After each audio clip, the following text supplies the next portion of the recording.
A woman being interviewed by a market researcher in a health club about her membership of the club. First, you have some time to look at questions 1 to 5.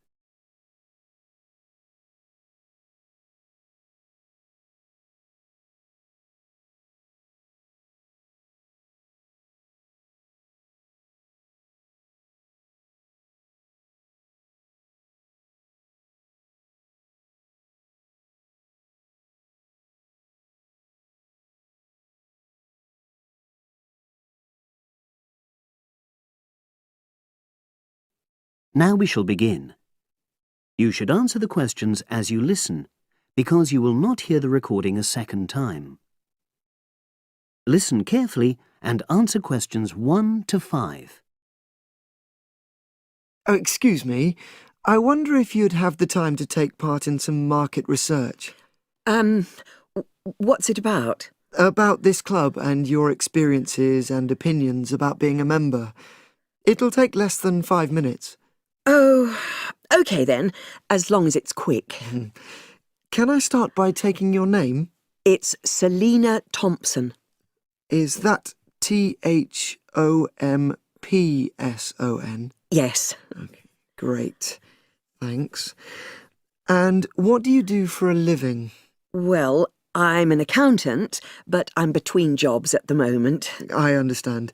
But that's the job I'll put down on the form. And would you mind my asking which age group you fall into? Below 30, 31 to 50, and above? Over 50, I think we can safely say. Great, thanks. And which type of membership do you have? Sorry, I'm not sure what you mean. Do you mean how long of... No, is it a single-person membership? Oh, right, no, it's a family membership. Thanks. And how long have you been a member? Ooh, let me see. I was certainly here 5 years ago, and it was probably 2 to 3 years more than that. Shall I put down 8? Oh, I remember now. It's 9, definitely. Sorry. No problem. I've got that. And the last question in this first part is, what brought you to the club? Sorry? How did you find out about the club? Did you see any ads? Well, I did actually, but I have to say I wasn't really attracted to the club because of that. It was through word of mouth. So you were recommended by a friend? Actually, my doctor. I'd been suffering from high blood pressure, and he said the club was very supportive of people with that condition, so I signed up. Great, thanks. Before you hear the rest of the conversation, you have some time to look at questions 6 to 10.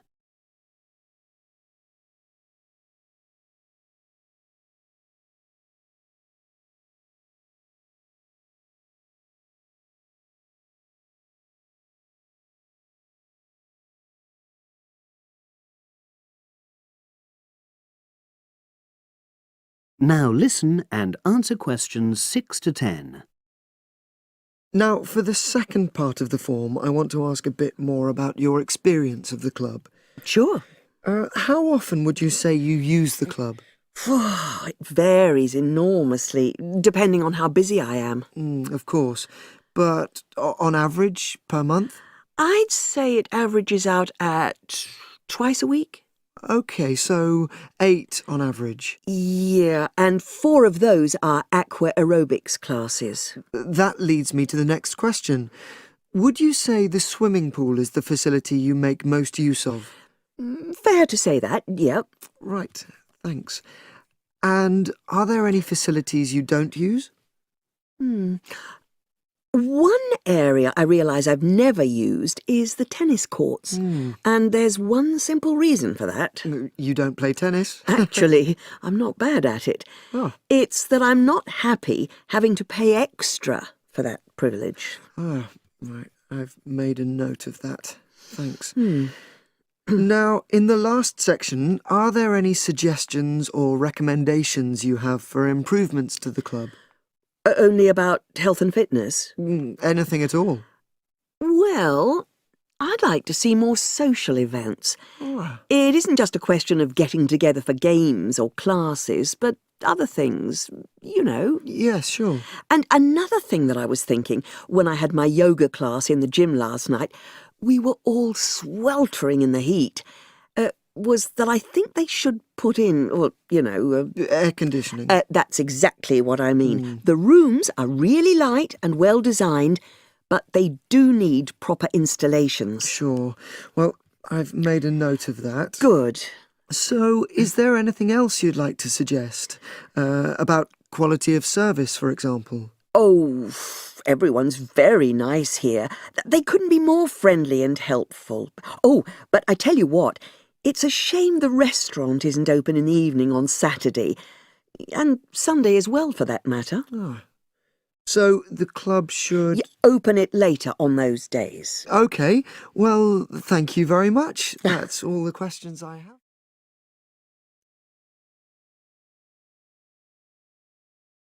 That is the end of part 1. You now have half a minute to check your answers.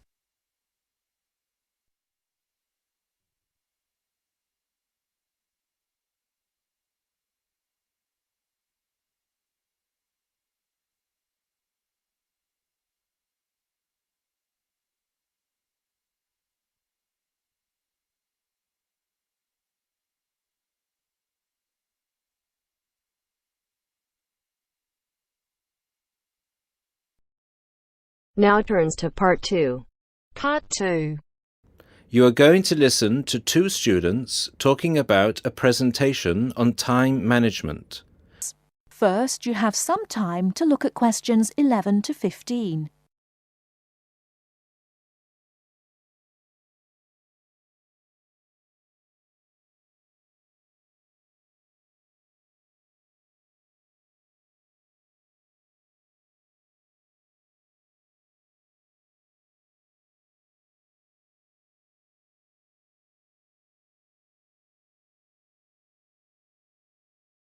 Now, listen carefully and answer questions 11 to 15. Hi, Mark. What are you doing? Hi, Lucy. Well, I'm preparing this seminar on time management. I'm supposed to do a presentation on the topic next week. Ironic, isn't it? I'm probably the worst student when it comes to time management. I don't think you're that bad compared to some other people I know. Do you need some help with it? Yeah, I just don't know where to start, to be honest.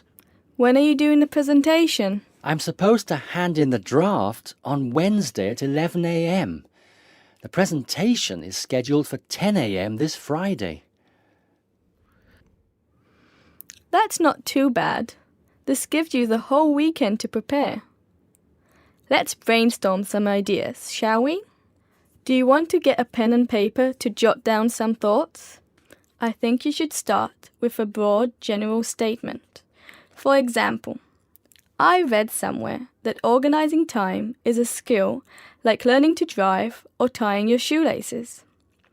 Then you could move on to discussing the common problems people have with managing time. That's not a bad idea. One of the common problems is putting things off. Yeah, you could also mention some common signs of this symptom, such as last-minute holiday shopping, putting off visits to the doctors or the dentist. Another problem is relying too much on your memory and not writing things down. Do you mean not keeping a diary or a planner to plan the tasks? That's right. For example, writing down what I need to do in a diary or planner helps me remember what I need to do and makes me more focused on the tasks for the day. Good idea. Before you hear the rest of the talk, you have some time to look at questions 16 to 20.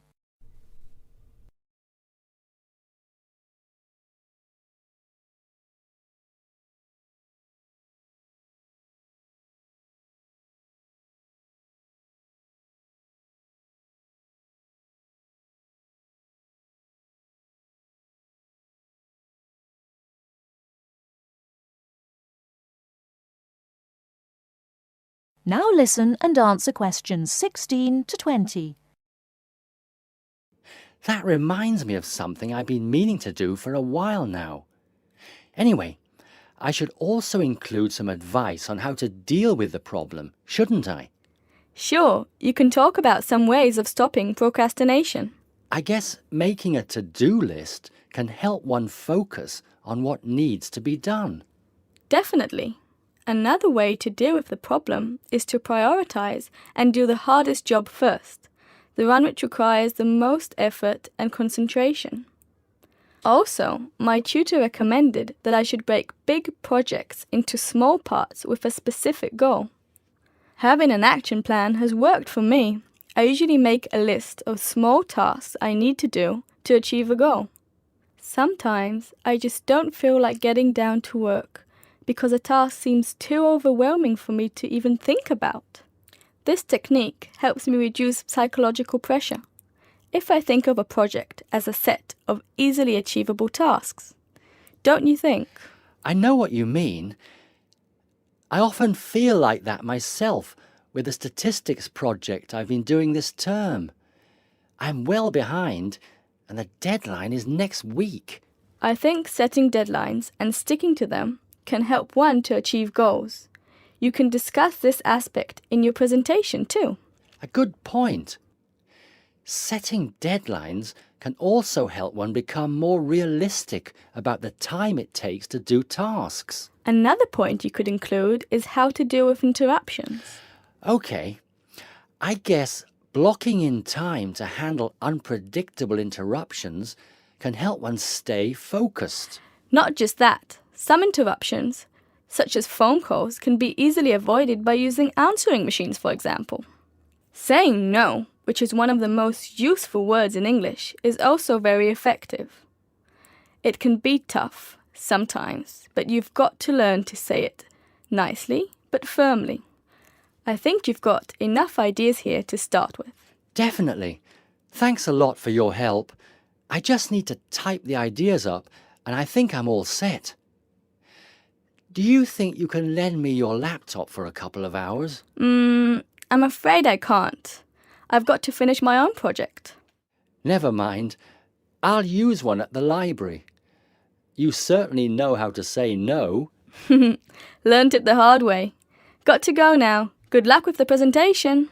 Cheers. See you later.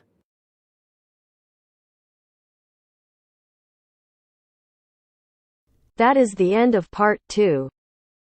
You now have half a minute to check your answers.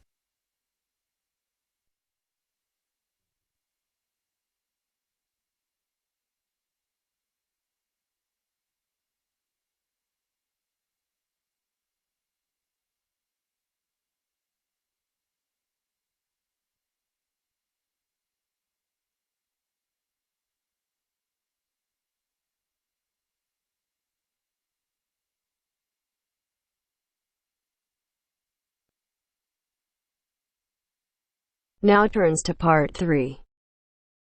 Part 3.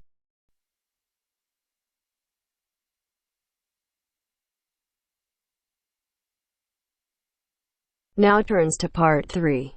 Part 3. You will hear Peter Walsh being interviewed for a job.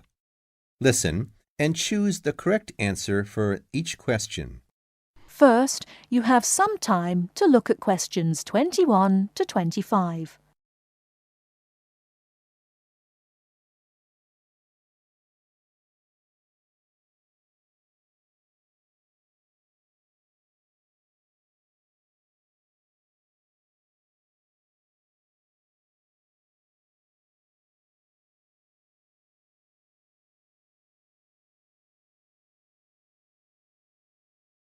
Now listen carefully and answer questions 21 to 25. Joanne! Hi, you must be Rob. Nice to meet you. So, I hear you're planning to visit Australia. Yeah, and I really wanted to talk to you because I was thinking of spending some time in Darwin, and my sister told me you're from there. That's right. So, tell me about it. Well, where shall I start? Well, Darwin's in what they call the top end, because it's right up at the northern end of Australia, and it's quite different from the rest of Australia in terms of cultural influences. In fact, it's nearer to Jakarta in Indonesia than it is to Sydney, so you get a very strong Asian influence there. That means we get lots of tourists.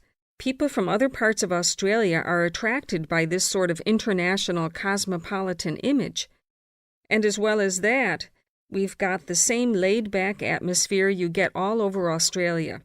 Probably more so, if anything, because of the climate. But what a lot of the tourists don't realize until they get there is that the city's also got a very young population. The average age is just 29, and this makes the whole place very buzzy. Some people think that there might not be that much going on as far as art, music, dancing, and so on are concerned, because it's so remote. I mean, we don't really get things like theater and opera in the same way as cities down in the south, like Sydney, for example, because of the transport expenses. But in fact, what happens is that we just do it ourselves. Lots of people play music, classical as well as pop, and there are things like artist groups and writers groups and dance classes. Everyone does something. We don't just sit and watch other people. You said it's very international. Yeah, they say there are over 70 different nationalities in Darwin. For instance, there's been a Chinese population there for over 100 years. We've even got a Chinese temple. It was built way back in 1887, but when a very bad storm, a cyclone in fact, hit Darwin in the 1970s, it was almost completely destroyed. The only parts of the temple that survived were part of the altars and the stone lions, but after the storm, they reconstructed it using modern materials. It's still used as a religious center today, but it's open to tourists too, and it's definitely worth going to see it. Oh, and as far as getting around goes, you'll see the places that advertise bicycles for hire, but I wouldn't recommend it. A lot of the year, it's just so hot and humid. Some tourists think it'll be fine because there's not much in the way of hills and the traffic's quite light compared with some places, but believe me, you're better off with public transport. It's fine and not expensive. Or you can hire a car, but it's not really worth it. What's the swimming like? Well, there are some good beaches, but the trouble is that there's this nasty creature called the box jellyfish, and if it stings you, you're in bad trouble. So you have to be very careful most of the year, especially in the winter months. You can wear a lycra suit to cover your arms and legs, but I wouldn't like to risk it even so, personally. And there are the saltwater crocodiles, too. I mean, I don't want to put you off. There are protected swimming areas netted off where you'll be safe from jellyfish and crocs, or there are the public swimming pools. They're fine, of course. Before you hear the rest of the talk, you have some time to look at questions 26 to 30.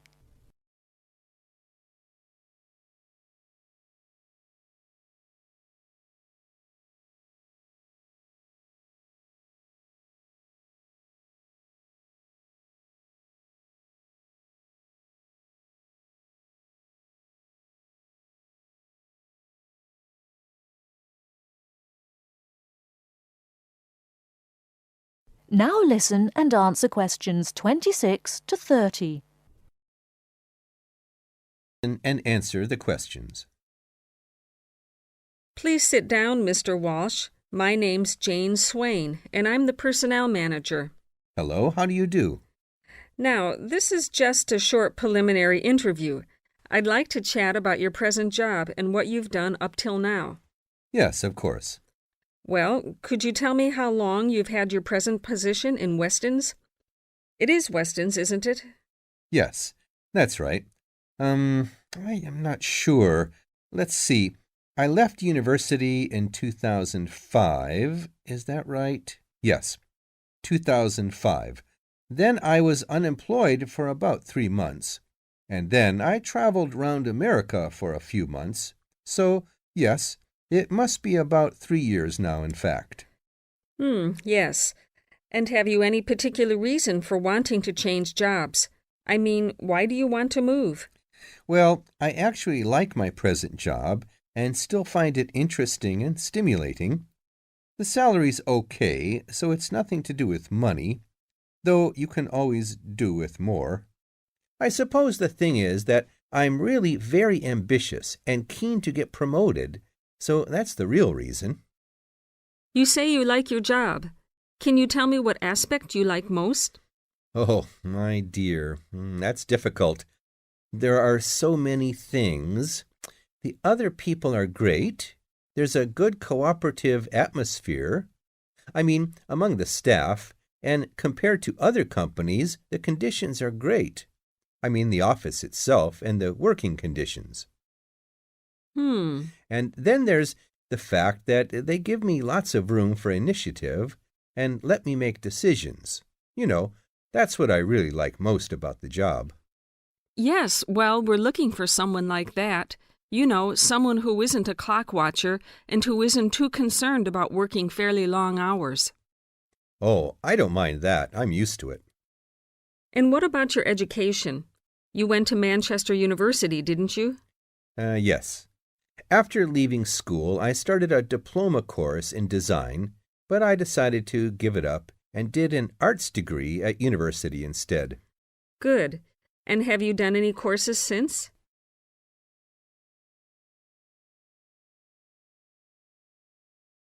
That is the end of part 3. You now have half a minute to check your answers.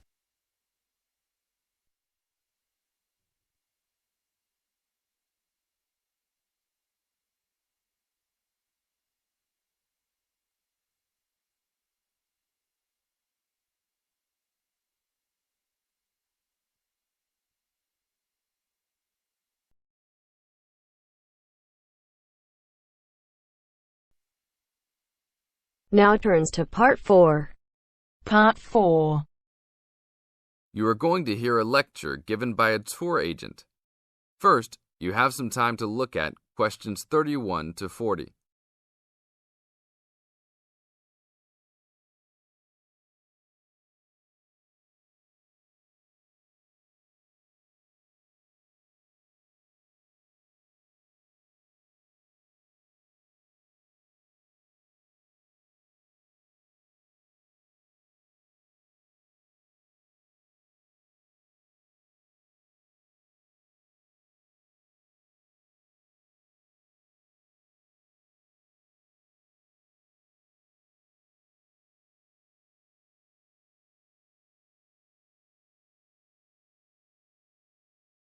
Now listen to the tape and answer questions 31 to 40.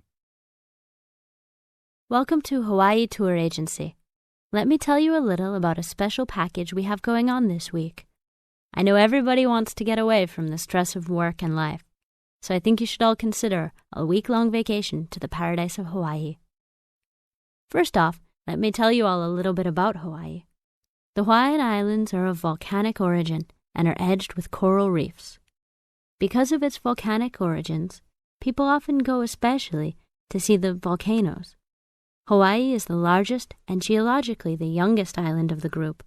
Oahu is the most populous and economically important.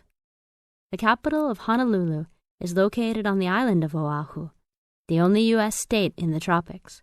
Hawaii is sometimes called the paradise of the Pacific because of its spectacular beauty, abundant sunshine, expanses of lush green plants and beautiful colored flowers, palm trees, coral beaches with rolling white surf, and cloud-covered volcanic peaks rising to majestic heights.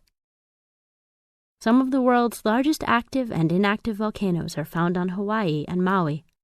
Eruptions of the active volcanoes have provided spectacular displays, but their lava flows have occasionally caused great property damage. The lava can spill down the mountains into the settlements where people live. The most famous of these is right by Honolulu. It is called Diamond Head because from far away, the top of the volcano looks like a diamond. Vegetation is generally luxuriant throughout the islands, with giant fern forests and lush vegetation. Although many species of birds and domestic animals have been introduced on the islands, there are few wild animals other than boars and goats, and there are no snakes. The The coastal waters abound with fish. More ethnic and cultural groups are represented in Hawaii than in any other state.